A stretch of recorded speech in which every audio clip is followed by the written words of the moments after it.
Today, holy sites in Jerusalem are open once again after being largely closed for 40 days during the war with Iran. Last night, we reported on Israeli families who marked Passover under threat by Iran and Hezbollah. Tonight, producer Carl Bostic and our Nick Schifrin visit Palestinian Christians who weren't able to access their holiest sites during their holiest days. In Jerusalem's Old City during Holy Week, the streets should have been packed with pilgrims. But stone passageways worn smooth through centuries by the faithful echoed with the silence of absence.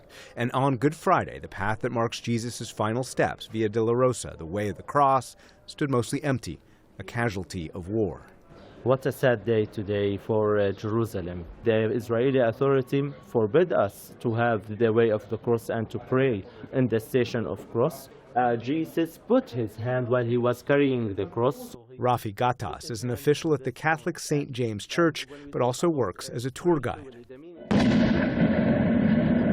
The Iran war threatened him and this ancient city's holiest shrines. Shrapnel from an Iranian missile landed right next to the old city walls. Other pieces next to the Church of the Holy Sepulchre, the site of Christ's resurrection, and outside the nearby Al-Aqsa Mosque, Islam's third holiest site. And so Israeli police restricted who could access the old city and capped the number of people who could come to worship.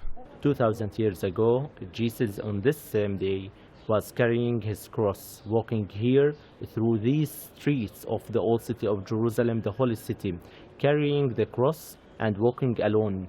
And today we are doing the same. A few of the faithful were allowed, carrying crosses, whispering prayers. At the stations of the cross, they stop where Jesus stopped to walk in his footsteps. We can touch the same place where Jesus touched. We can feel the spirit of Jesus that he's here. In this place, his blood were mixed with the stones of this city. It's the same Jerusalem that Jesus Christ gave us his salvation. It's the same Jerusalem that Jesus was crucified here. And today, our heart is broken, and we are feeling sad and emotions because it's our right to pray in this place. And so, with large groups prohibited from the old city, Palestinian Christians improvised.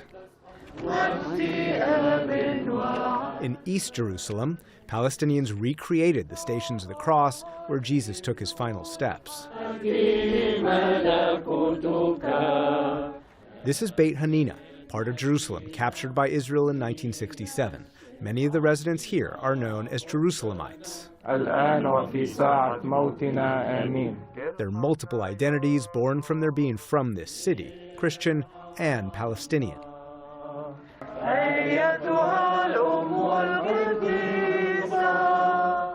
Across Israel and the West Bank, there are about 220,000 Palestinian Christians bound on this day by one ritual. Among the youngest faithful, 6-year-old Alexander, the son of Sami Helu. If they close the old city for us, it doesn't matter. I mean, it hurts, but it will not stop me from living my faith and practicing my faith. I will practice it anyhow, regardless. I will always have my Via Dolorosa. Nobody can take it from me. And so on this day, when the Bible teaches that Jesus was crucified, Helu marked a 2,000-year-old tradition in this Catholic church. St. James the Apostle, led in part by Rafi Gattas. But these Christians accuse Israel of seeing only one side of their identity and restricting their freedom as Palestinians, leading many Palestinian Christians to leave. Jenia Helu Rad is Sami's sister. We are constantly pushed out. And when you're a minority, I think this gives you always this feeling of threat, of uncertainties, of just of fear, let me say. Christian Palestinians, we have persevered throughout many political changes, throughout history, 2,000 years. We have carried our crosses, we have shed our blood, happily.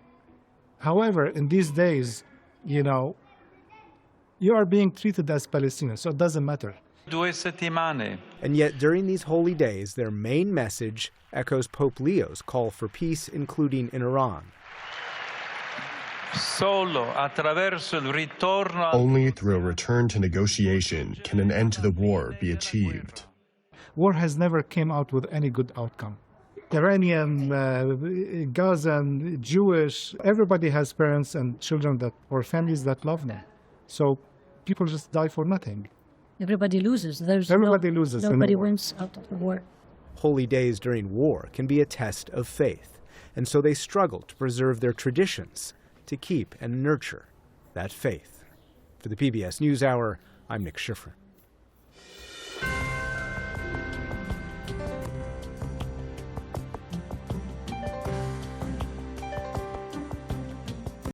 Support journalism you trust. Support PBS News. Donate now, or even better, start a monthly contribution today.